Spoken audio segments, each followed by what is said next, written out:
Auzubillahiminash-shaytanir-rajim.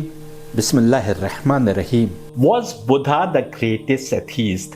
इस नाम से एक लेक्चर 19 जुलाई 2023 को अपलोड हुआ था। उस लेक्चर के आगे मैंने पार्ट 1 लिखा था। हालांकि अक्ल रखने वालों को केवल पार्ट 1 में दिए गए तर्क से ही समझ लेना चाहिए था कि बुद्ध एथीस्ट यानी नास्तिक नहीं थे, बल्कि अपने से बड़ी डिवाइन पावर में यकीन रखते थे, स्वर्ग और नर्क के कॉन्सेप्ट को भी मानते थे।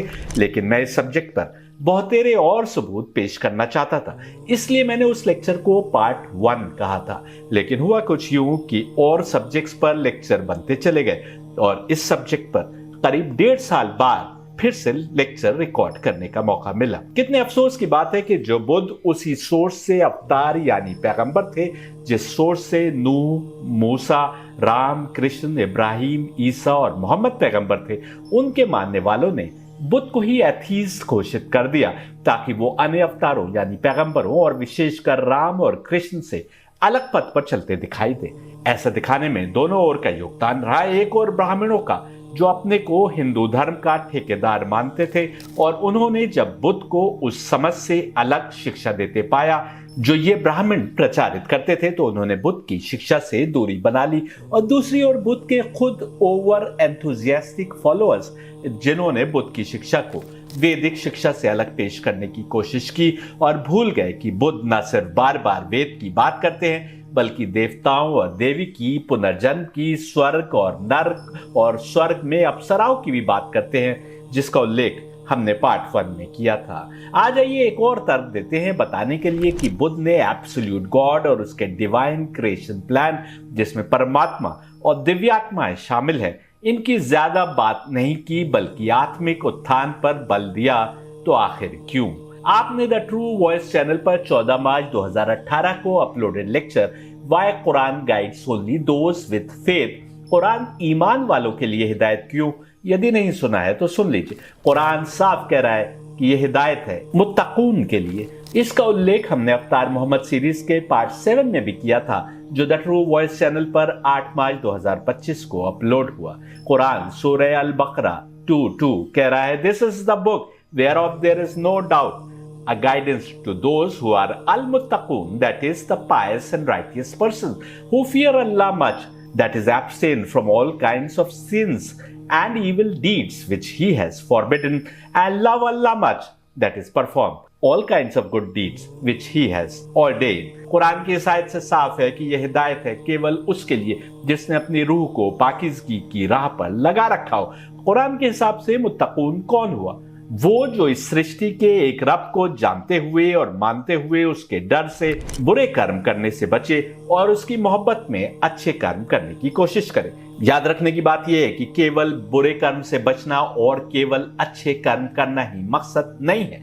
यदि माँ बाप के डर से, टीचर या शासक द्वारा बनाए गए कानून से मिलने वाली सजा के डर से कोई व्यक्ति बुरे कर्म से बचे या वोट पाने या कुर्सी पाने या वाहवाही लूटने की नियत से अच्छे कर्म करे, तो क्या वो मुत्तकून हो जाएगा? नहीं, मुत्तकी वही व्यक्ति होगा जो अपने रब की, अपने खुदा की याद दिल में बसाकर बुरा कर्म करने से परहेज करे और अच्छे कर्म करे। केवल बुरे कर्म करने से बचना या अच्छा कर्म करना मकसद नहीं है, बल्कि जब नियत में परमात्मा हो तभी आत्मा पाकीज़गी की मंजिल पर आगे बढ़ेगी और ज्यों आत्मा पाकीज़गी की एक खास मंजिल पर पहुंचेगी, ऐसा व्यक्ति कुरान की नजर में मुत्तकी कहलाएगा। कुरान कह रहा है कि परमात्मा की ओर का संदेश उसी व्यक्ति की समझ में आएगा जिसने अपनी आत्मा को परमात्मा से करीब कर रखा है, यानी जो अपनी रूह को पाकीज़गी के उस लेवल पर पहुंचाए है कि मुत्तकी कहलाए। कुरान की आयत से साफ है कि अगर कोई अपने को मुसलमान भी कह रहा है और रूहानी तरक्की की मंजिल पर अपने को नहीं लगाए,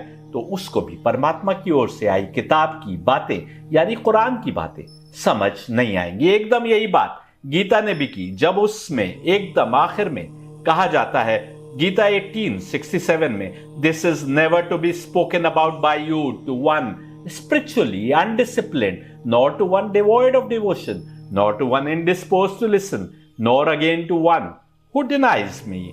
गीता साफ शब्दों में कह रही है कि जो अपनी आत्मा को रूहानी तरक्की की राह पर लगाने में कामयाब नहीं हो पाया, उसको गीता का संदेश नहीं सुनाना चाहिए। उसको भी नहीं जिसमें भक्ति की कमी है, जो सुनने के लिए तैयार नहीं, चाहे किन्हीं कारणों से ही सही, और जो सोर्स को ही नहीं मानता, जिससे गीता है, Gita 18:70, and he who will study this dialogue of ours conducive to righteousness, by him in effect I shall have been worshipped through the wisdom sacrifice, so I hold. जिस प्रकार कुरान कह रहा है कि यह हिदायत की किताब है मुत्तकून के लिए, राइटियस लोगों के लिए। अवतार मोहम्मद नाम के लेक्चर्स में हमने दिखाया था कि कुरान की कितनी आयतें राइटियसनेस, अच्छे कर्म करने की बात कर रही है, उन लोगों की जिन्होंने अच्छे कर्मों द्वारा अपनी आत्मा को सीधे सच्चे मार्ग पर लगाया।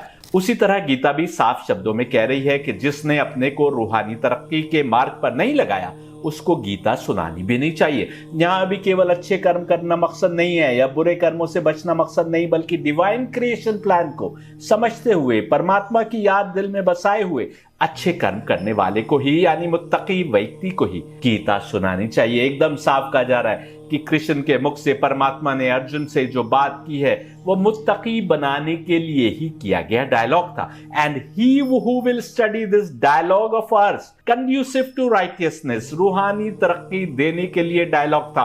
और ऐसा व्यक्ति अपनी अकल को लगाकर विजडम सैक्रिफाइस के द्वारा डिवाइन क्रिएशन प्लान को समझेगा और तब अच्छे कर्म करेगा। गीता से हम अच्छे कर्म की सीख तो लेते आए हैं, लेकिन भूल गए कि तमाम गीता डिवाइन क्रिएशन प्लान समझकर उस पर चलने की सीख का नाम है, यानी मुत्तकी बनाने की शिक्षा का नाम है गीता, और इसी का नाम है कुरान। यदि आपने मेरी किताब गीता सार अ मुस्लिम पर्सपेक्टिव पढ़ी है तो आप देखेंगे कि अर्जुन कृष्ण के साथ तो आ जाते हैं, लेकिन डिवाइन क्रिएशन प्लान को नहीं समझ रहे थे पूरी तरह। वो कृष्ण का आदर तो करते थे, लेकिन उस समय तक नहीं पहचानते थे कि कृष्ण अवतार है। सामने अपने नाते रिश्तेदारों को देखकर अर्जुन अपने हथियार फेंक देते हैं। कृष्ण उनको जिंदगी का मकसद बताते हैं, डिवाइन बीइंग्स यानी देवताओं के रोल को समझाते हुए यहां तक कहते हैं कि यदि अपने खाने में से उनको अर्पित किए बिना, यानी उनको नजर किए बिना तुम खाते हो तो तुम चोर हो, लेकिन इन देवताओं के आगे परमात्मा तक और परमात्मा के भी आगे एब्सोल्यूट गॉड यानी अल्लाह जिसको मुसलमान कहते हैं उस तक पहुंचने की जरूरत को बताते हैं। यहां तक कहते हैं कि अगर बहुत अच्छे कर्म किए लेकिन डिवाइन क्रिएशन प्लान को नहीं पहचाना, यानी एब्सोल्यूट गॉड, मैनिफेस्ट सेल्फ यानी परमात्मा और देवताओं का हमसे जो रिश्ता है उसको नहीं पहचाना, तो स्वर्ग में तो जाओगे, लेकिन जब अच्छे कर्मों का फल मिल चुकेगा तो वापस फिर दुनिया में भेजते जाओगे। लेकिन यदि डिवाइन क्रिएशन प्लान को पहचान लिया, यदि उस चेन को पहचान लिया जो एब्सोल्यूट गॉड तक जाती है, तो यदि कुछ बुरे कर्म भी किए हैं वो धुल जाएंगे और तुम स्वर्ग में हमेशा हमेशा के लिए पहुंचा दिए जाओगे। यही मोक्ष यानी निजात यानी सैल्वेशन है। कुरान और गीता दोनों में आत्मा को यानी रूह को अच्छे यानी सात्विक कर्मों के जरिए पाकीज़गी के मार्ग पर लगाने की जरूरत को बताया गया है। तभी गीता भी समझ में आएगी, तभी कुरान भी समझ आएगी। तमाम हिंदू इस बात को मानते हैं कि जिस दिन कृष्ण ने इस दुनिया को छोड़ा उस दिन कलयुग प्रारंभ हुआ। इस विषय पर मेरा बहुत ही महत्वपूर्ण लेक्चर है, चारों युगों और कलयुग की आयु का सच जानिए, द 4 युग इन हिंदुइज्म, जो द ट्रू वॉइस चैनल पर 25 नवंबर 2020 को अपलोड हुआ था, जिसमें मैंने कुछ बहुत ही महत्वपूर्ण पहलुओं की ओर इशारा किया है। ये लेक्चर अगर ना सुना हो तो सुन लीजिए। हिंदुओं का मानना है कि कलयुग वक्त के यानी टाइम के, समय के उस चक्र को कहते हैं जब गुनाह बहुत ज्यादा बढ़ जाए और अच्छे कर्म करने वाले कम हो जाए। अब जरा गौर कीजिए, कृष्ण ने आत्मिक उत्थान, रूहानी तरक्की की तरफ भटके हुए इंसानों को लाने की कोशिश की। कुछ आए, अनेक नहीं आए। कृष्ण के जाने के बाद कलयुग शुरू हुआ, यानी बुरे कर्म और अधिक बढ़ते चले गए। ऐसा इसलिए भी हुआ कि जो इताअत गुजार रूहें थी वो तो मोक्ष यानी निजात यानी सैल्वेशन पाकर पहले के युगों में ही निकल चुकी थी। अब वही रूहें बची रह गई थी जो विभिन्न बीमारियों में फंसे रहने के कारण निजात यानी मोक्ष यानी सैल्वेशन प्राप्त करने के लेवल तक पहुंच ही नहीं पाए। जाहिर है बीमारियों में जकड़े होने के कारण ये आत्माएं सत्य मार्ग की समझ से ही दूर आ गई थी। यह हमको गीता में भी दिखाई देता है, जब कृष्ण के मुख से परमात्मा सामने खड़े लोगों के लिए कहता है, जिसमें गुरु, द्रोणाचार्य और भीष्म पितामह जैसे लोग थे जो सैकड़ों, हजारों ब्राह्मणों और क्षत्रियों की अगुवाई कर रहे थे कि तुम धर्म के नाम पर कुछ रस्में निभाने के अलावा एंटरटेनमेंट में गर्क हो। याद रखिए, जो मुत्तकी नहीं, जिसने अपनी आत्मा को परमात्मा से करीब करने की कोशिश में नहीं लगाया, धर्म के नाम पर की गई उसकी एक्टिविटीज गीता के अनुसार केवल कुछ रस्में हैं। यही कारण है कि कृष्ण द्वारा बताया गया मार्ग अर्जुन को समझ में आ गया, लेकिन सामने खड़ी फौज की समझ में नहीं आया। हालांकि वो अपने को बड़ा धार्मिक समझ रही थी और धर्म के नाम पर ही कृष्ण से लड़ने आई थी, लेकिन क्योंकि वो मुत्तकून नहीं थी, उसने राइटियसनेस का मार्ग नहीं अपनाया था, इसलिए कृष्ण की टीचिंग, सामने खड़े कृष्ण की टीचिंग उसको नहीं समझ में आई। यह हाल तो कृष्ण के समय था कि बड़ा नाम रखने वाले धर्मगुरु समय के अवतार के खिलाफ लड़ने आ गए। यानी उस समय भी विभिन्न बीमारियों में जकड़ी आत्माएं बची थी और कृष्ण ने अवतार के रूप में आकर उन भटकी हुई आत्माओं में से कुछ को फिर से सत्य मार्ग बताया, ताकि वे लोग उसको समझते हुए अपनी आत्मा को आगे की मंजिल तक बढ़ाते चले जाएं, जिसके आगे मोक्ष यानी निजात यानी सैल्वेशन है। यही हकीकत कुरान बता रहा है सूरह वाक़िया में, जब कह रहा है कि पुराने जमाने में आगे बढ़ जाने वाले बहुत अधिक संख्या में, लेकिन आखिरी जमाने में आगे बढ़ जाने वाले बहुत ही कम संख्या में। हिंदू भी मानते हैं कि पहले के युगों में मोक्ष प्राप्त करने वाली रूहें बहुत अधिक, क्योंकि ज्यादातर लोग केवल अच्छे कर्म करते थे, लेकिन जो रूहें आगे बढ़ती गईं वो तो मोक्ष यानी निजात यानी सैल्वेशन पाकर निकल गई, और बची रह गई वो रूहें जो बीमारियों में गिरफ्तार थी। आहिस्ता आहिस्ता इनकी बीमारी बढ़ती गई, इस हद तक कि कृष्ण के मुख से दिए गए मैसेज को भी समझने को तैयार नहीं थे और उनको मारने, कत्ल कर देने के लिए तैयार खड़े थे। कृष्ण के बाद फिर से लोग गुमराही में डूब गए, वेद और गीता की समझ फिर से गुम हो गई। यदि कुछ लोग इनको दिल से लगाए थे, फिर भी उनकी रूहें ऐसी बीमारियों में गर्क थी कि अब वेद और गीता में दिए गए डिवाइन क्रिएशन प्लान को समझना मुमकिन नहीं था, क्योंकि एब्सोल्यूट गॉड, परमात्मा और खुदा के डिवाइन क्रिएशन प्लान को समझने के लिए जरूरी था कि रूह पाकीज़गी के किसी लेवल पर पहुंचाई जाए। रूह पस्ती में गिरती जा रही थी और धर्म के ठेकेदार बने बैठे ये लोग धर्म को ऐसे पेश कर रहे थे जो उसको और गुमराही में ले जा रहा था। अब डिवाइन क्रिएशन प्लान कैसे समझ आता? बुद्ध तो कृष्ण के भी कई सौ साल बाद आए, इतने समय में गुमराही और अधिक बढ़ चुकी थी, इंसानों की रूहें बुरे कर्मों में डूब चुकी थी। अब यदि बुद्ध कहते कि एब्सोल्यूट गॉड को पहचानो, तो कैसे पहचान सकते थे? अब बुद्ध परमात्मा की बात करते तो क्या लाभ था? ये सब कॉन्सेप्ट तो पहले बताए जा चुके थे। पहले के लोग इन कॉन्सेप्ट्स को जानते हुए अच्छे कर्म करते हुए आगे बढ़ने वाले यानी मोक्ष यानी निजात यानी सैल्वेशन प्राप्त करने वाले बने थे। अब बुद्ध एब्सोल्यूट गॉड या परमात्मा या डिवाइन क्रिएशन की बात नहीं करते।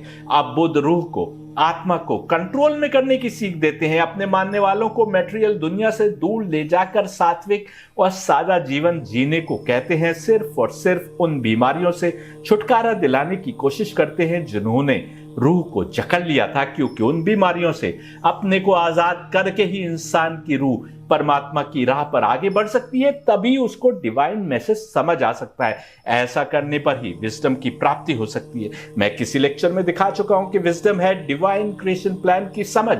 हमको क्यों पैदा किया गया है, क्या मकसद है इसकी समझ।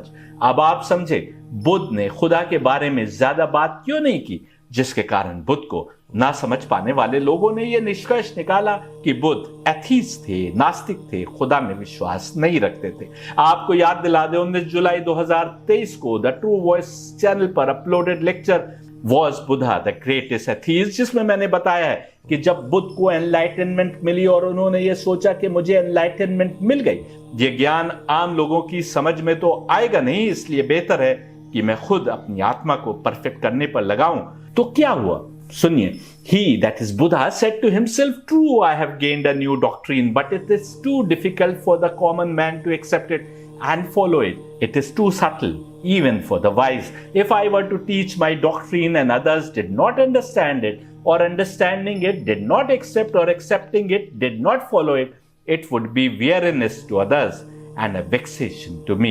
Why not remain a sannyasi away from the world and use my gospel to perfect my own self?" He asked himself, "At least I can do good to myself." Thus, as he reflected, his mind turned to inaction, not to teaching of the gospel. आपने देखा, enlightenment के बाद बुद्ध के मन में विचार आया कि मैं अपनी आत्मा को परफेक्शन की राह पर लगाऊं, क्योंकि यही मकसद है हमारे क्रिएशन का। दिव्य आत्माएं यानी नूरानी रूहें परफेक्टली प्योर तत्वों से बनी है, जो ब्रह्मा नामी दिव्यात्मा यानी नूरानी रूह से बनी, और इनकी राह से ही आत्मा को परमात्मा के करीब किया जा सकता है। इन्हीं दिव्यात्माओं यानी नूरानी रूहों के लिए कुरान कह रहा है कि वो परफेक्टली प्योर है, और बुद्ध भी अपने को यानी अपनी आत्मा को परफेक्ट करने पर लगाने का इरादा रखते थे। लेकिन जब ब्रह्मा सहमपति ने देखा कि बुद्ध के मन में क्या चल रहा है, तो वो स्वर्ग से निकलकर बुद्ध के सामने प्रकट हुए और कहा, Thou art no longer Siddhartha Gautam, thou art Buddha, thou art the blessed one who is blessed with the fullest enlightenment, thou art the Tathagata. How canst thou refuse to enlighten the world? How canst thou refuse to save erring humanity? There are beings full of impurity that are falling away through not hearing the doctrine. As the Lord knows, proceeded Brahma Sampati, among the Magadhas arose in ancient times doctrine impure, with many blemishes devised. Will not the Lord open for them the door of his immortal doctrine? Brahma सांपति स्वर्ग से निकल कर आए। इसका मतलब साफ है कि ब्रह्मा की एक दिव्यात्मा यानी नूरानी रूह से बनी 7 दिव्यात्माओं में से किसी एक को ब्रह्मा सांपति कहा गया है।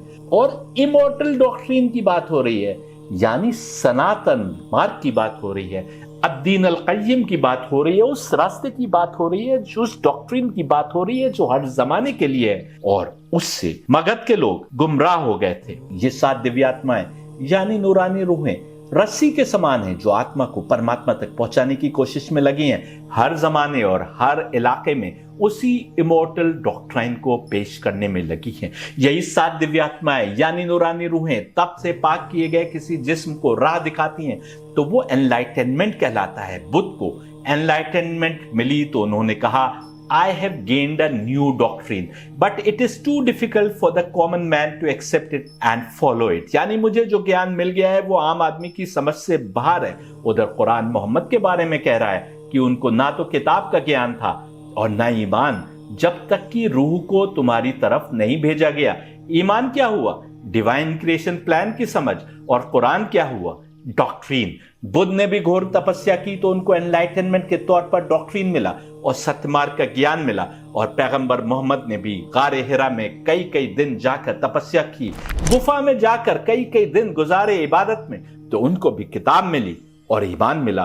कब? जब नूरानी रूह यानी दिव्यात्मा को उनकी तरफ भेज दिया गया। इधर नूरानी रूह यानी दिव्यात्मा ने, ब्रह्मा सांपति ने जब देखा कि बुद्ध तो दिए गए ज्ञान को बस अपने तक सीमित रखने की सोच रहे हैं, तो उसको बुद्ध के दिमाग में चल रही सोच का भी ज्ञान हो गया। और ब्रह्मा सांपति ने बुद्ध के सामने प्रकट होकर कहा कि तुम अब सिद्धार्थ गौतम नहीं हो, तुम बुद्ध हो। तुमको एनलाइटनमेंट देकर तुम पर रहमत भेजी गई है, तुम दुनिया को ज्ञान की रोशनी देने से पीछे नहीं रह सकते। How canst thou refuse to save erring humanity? तुम गुमराह हुई इंसानियत को बचाने से पीछे नहीं हट सकते।